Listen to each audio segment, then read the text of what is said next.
Okay, so this is chapter 6, part 2, picking up at slide 33.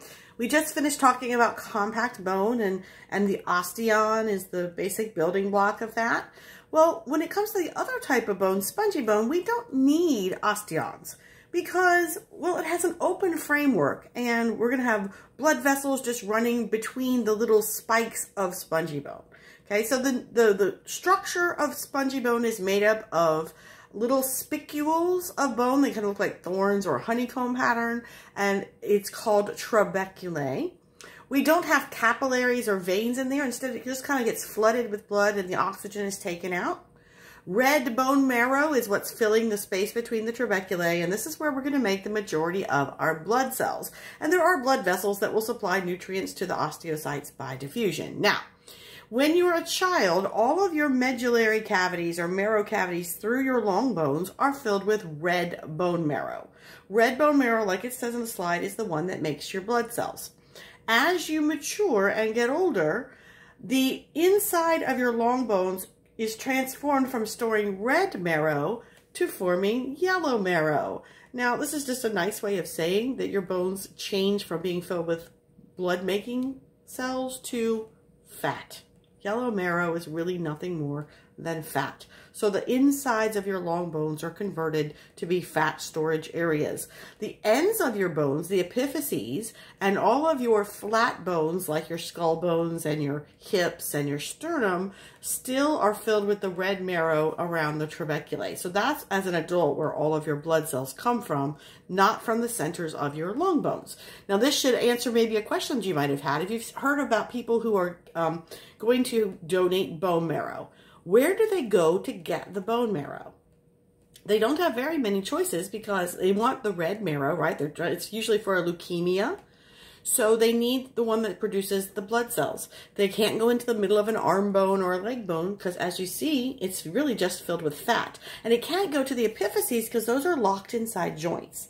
So the biggest flat bone that is easily accessible and is not going to involve a needle going towards your brain is on your pelvis.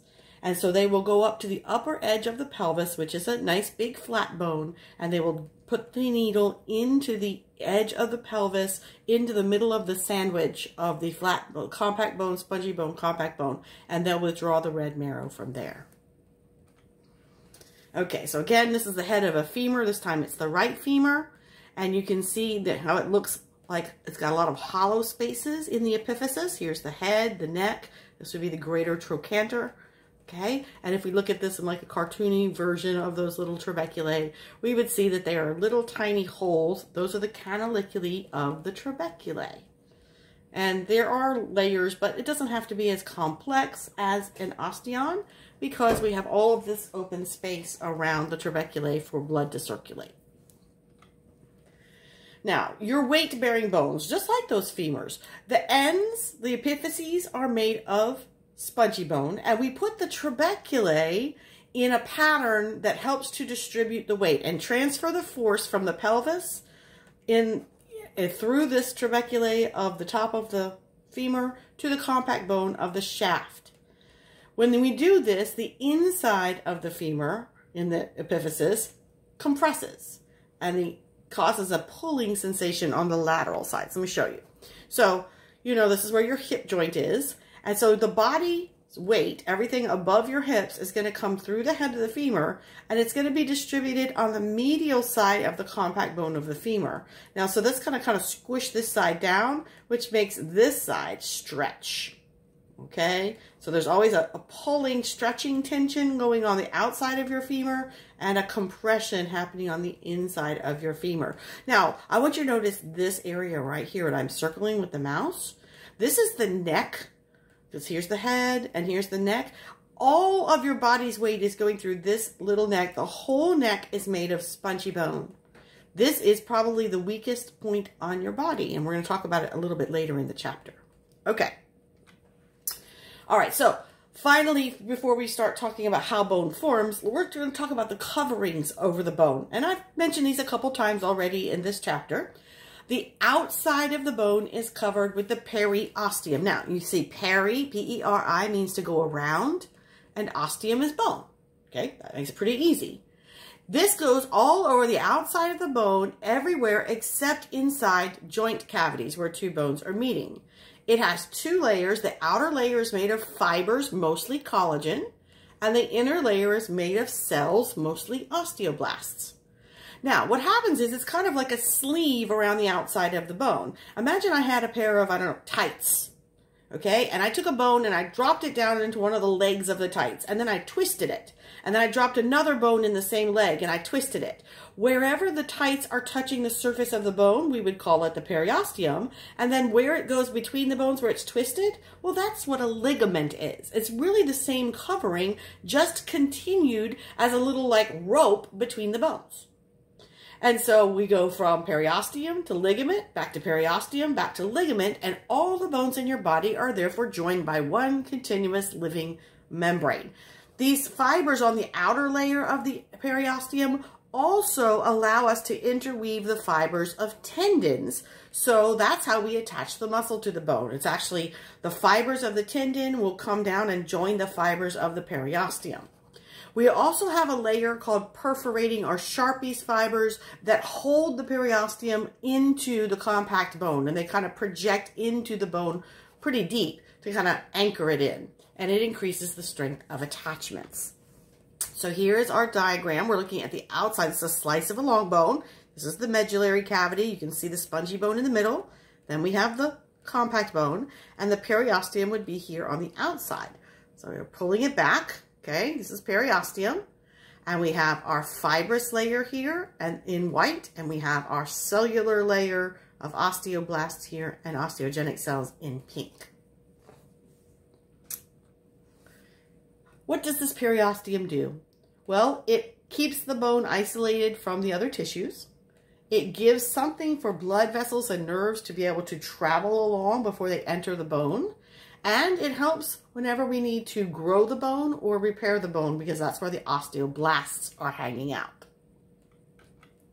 Now, inside the medullary cavity is a discontinuous, an incomplete covering called the endosteum. And endo means within, or E-N-D would be the in, and then osteum would be bone. And it becomes active when the bone is growing, repairing, or remodeling. And it covers loosely over the trabeculae part of the spongy bone layer. It lines the central canals of all the compact bone, and it's pretty much just a flat layer of osteogenic cells.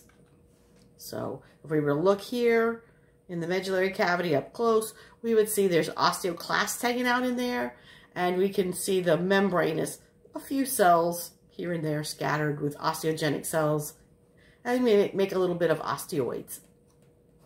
Okay, so that's the endosteum. All right, so how do bones form and how do they grow throughout your development? So when we're creating a bone in the womb, in the fetus, there are two processes that have to go on. There is ossification and there is calcification. Ossification is giving the shape of the bone, and we actually usually do it with cartilage first. And then calcification is coming in and adding the mineral salts to make it hard. Okay? And they usually start with ossification, but calcification can start shortly thereafter. And there are two ways of doing the ossification step. There is endochondral ossification and intramembranous ossification. Now, the first word tells you what we're actually starting with and doing. Endochondral, endo again means within. Chondral means cartilage. So we're going to start with a cartilage model. Intra also means within.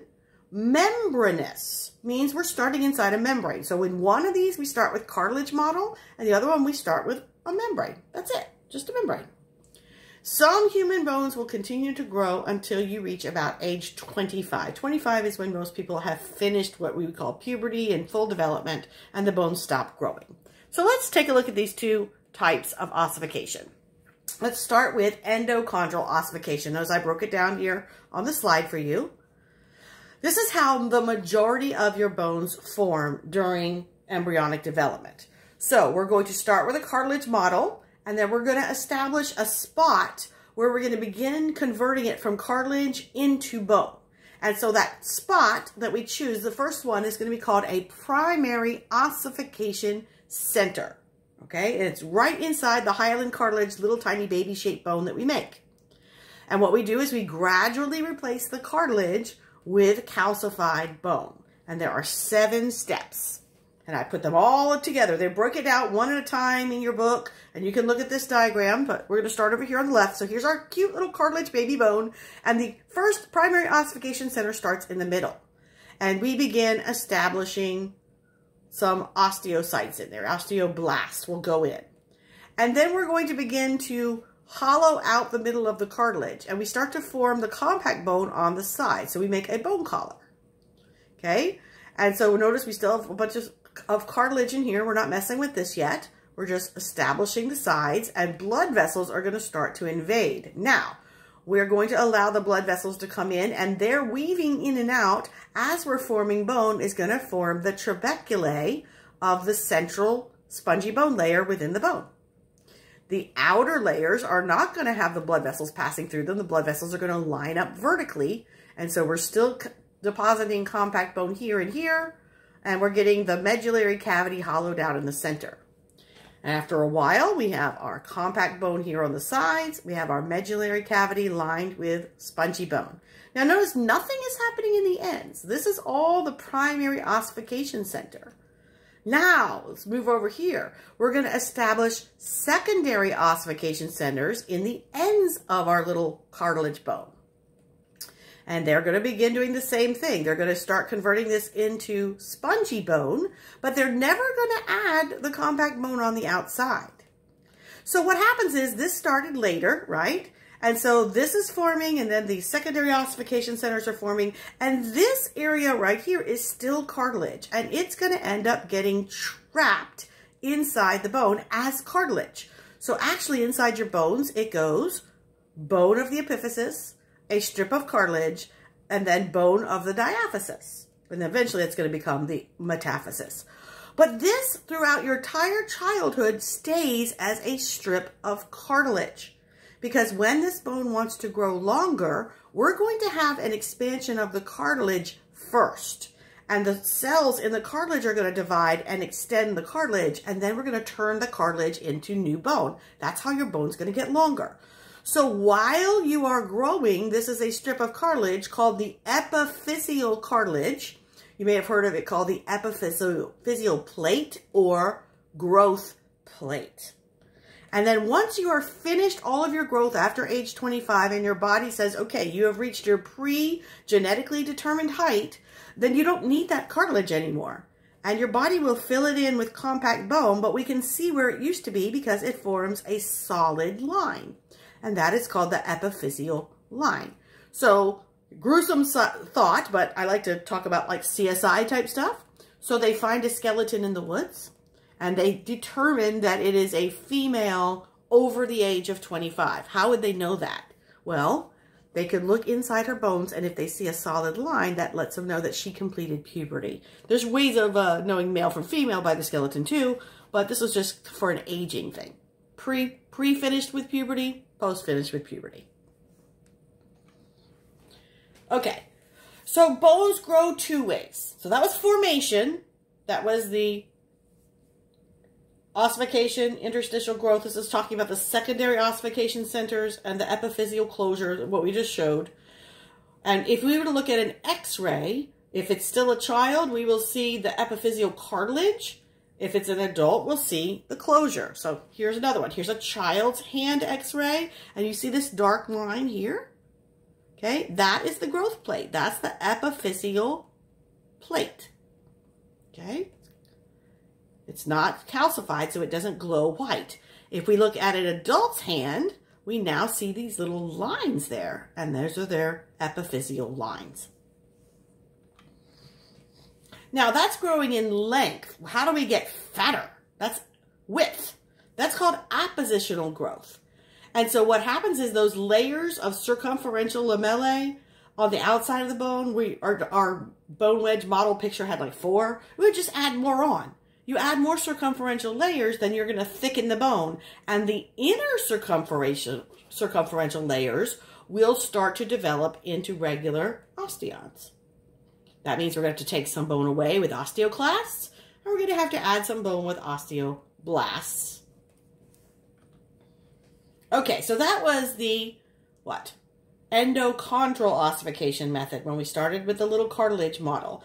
The other method is called intramembranous, and it only happens in a couple of places. Your skull is formed primarily from intramembranous ossification, and your mandible, which is your lower jawbone on your skull, and your clavicles, your collarbones. So, like the name says, we don't even start with a cartilage, we just start with a membrane.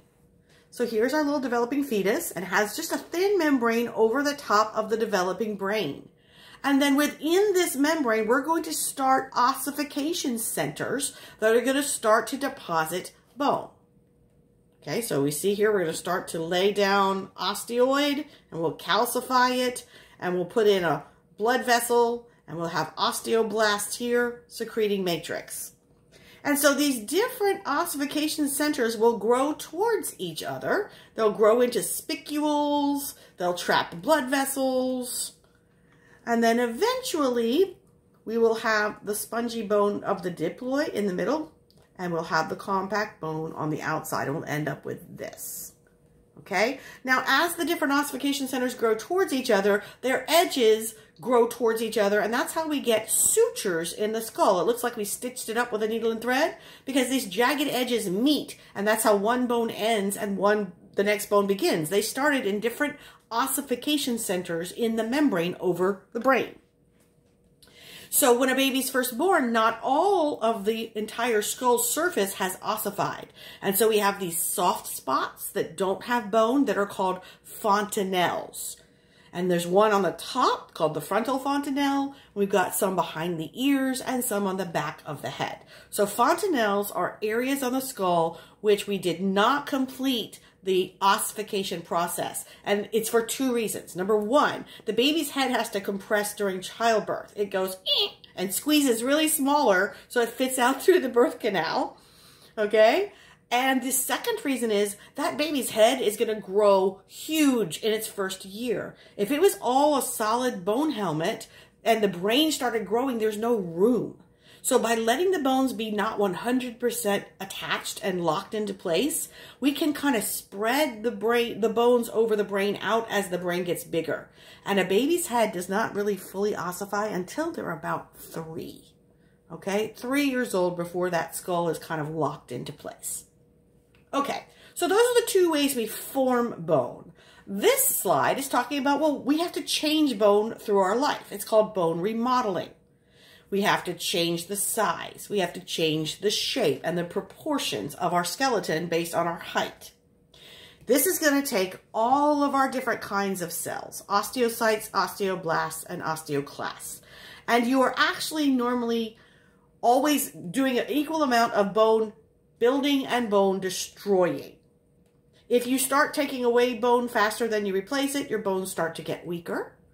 And if you are putting more bone in faster than you are taking it away, your bones get stronger.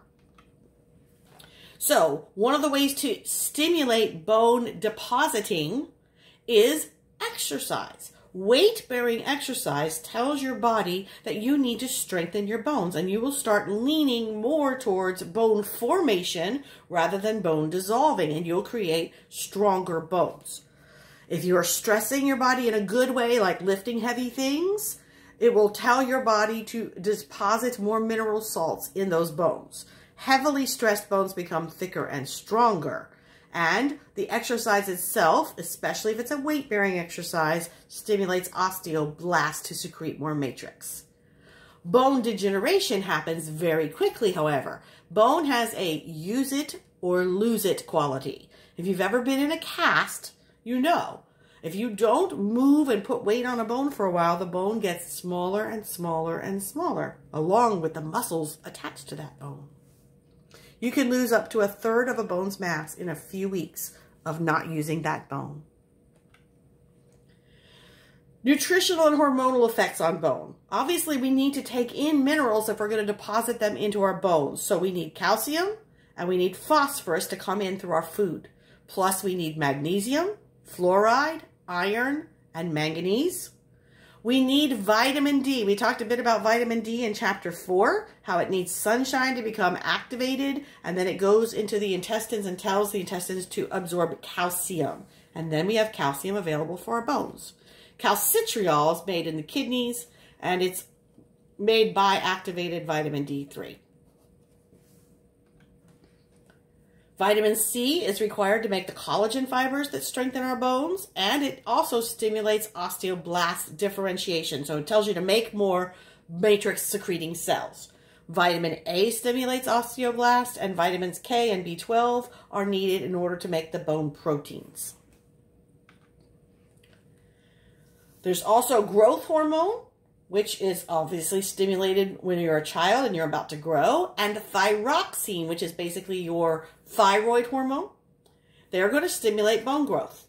Sex hormones, when you enter puberty, will stimulate osteoblasts to begin remodeling. Men get broader in the shoulders, so those bones of the clavicles and the rib cage and the scapulae all will expand. And in a female, it's the pelvis. Parathyroid hormone and calcitonin will help maintain the right amount of calcium in the bloodstream for all these processes to happen. And you'll learn a lot more about that in Anatomy 2 in the endocrine chapter. We use the skeleton as a reserve for calcium. Now, you're going to learn starting in chapter 10 how important calcium is. We need calcium in order to stimulate our nerves. We use it as a signal and to stimulate our muscles.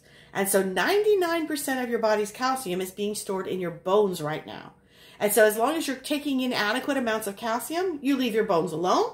But if you start dropping your calcium intake, you will begin dissolving away your bone with osteoclasts in order to make sure you have enough calcium for your brain and your muscles to run.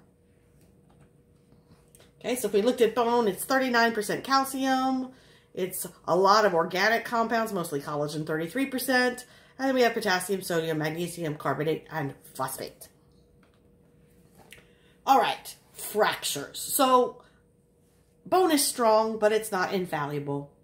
So you can break or crack this mass of mineral matrix, okay? So a fracture is either a break or a crack due to physical stress. And we classify them as open or closed. You may see it called compound or simple.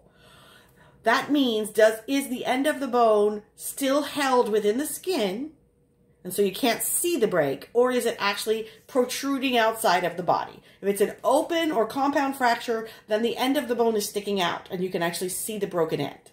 If it is a closed or simple fracture, then the skin has not broken over the broken bone. Okay?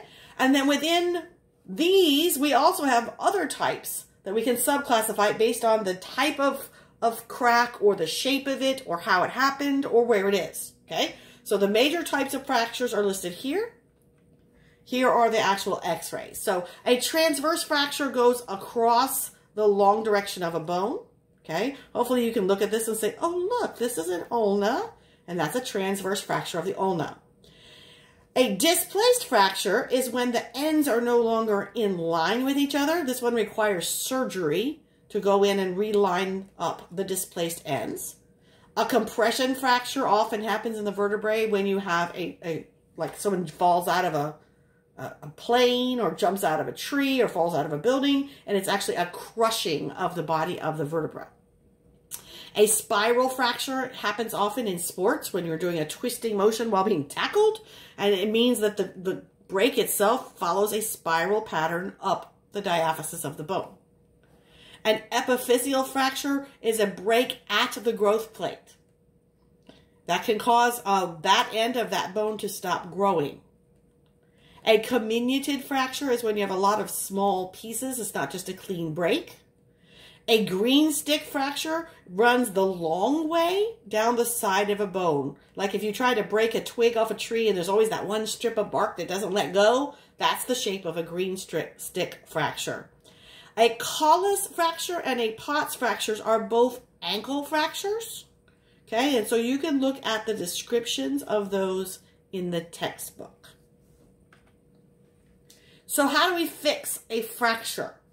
Well, there's 4 major things that have to happen. First of all, since bone is filled with blood vessels, whenever you break a bone, you break a blood vessel, you're going to have a huge blood clot form called a hematoma. Then we're going to transfer that hematoma and make it become a callus. Then we're going to make it into spongy bone. And then finally, we're going to make it compact bone.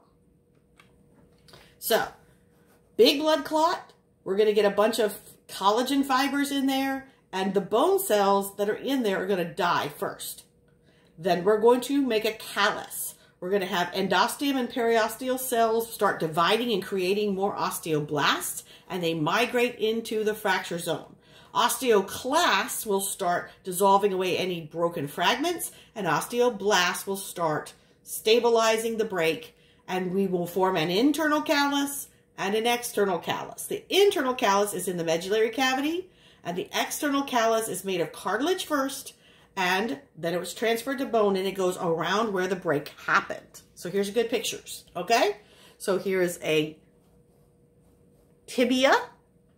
Okay, this is a right tibia because this is the medial side. And so we had a fracture across the center of the right tibia, and we start seeing the blood clot form. We have little fragments of bone in there. So we're going to form an external callus between the periosteum and where the compact bone starts. And we're going to have an internal callus from the medullary cavity across the compact bone region. Okay? And it's being held in place by the periosteum. Then we're going to take osteoblasts, and they're going to replace the cartilage of the external callus with spongy bone. And then finally, we're going to replace the spongy bone on the outer edges with compact bone. So here is the repair. We see the bone has filled in where there was blood clot and where there was cartilage. And then this is the repaired bone. But notice, the bone is not exactly the same way it was before it was broken. A doctor can always see a repaired fracture because you're going to have excess collagen fibers. You're going to have a misshapen spot on the bone due to the repair process. So they can look at an x-ray years later and say, oh, look, you broke your right leg at some point in your life. Effects of aging. For everybody, everyone undergoes a process called osteopenia. That means that the shift between bone building and bone weakening goes towards bone weakening. Okay, and you begin reducing your bone mass. It starts between age 30 and 40, and then every decade you lose 8% of your bone mass if you're a woman and 3% if you're a man.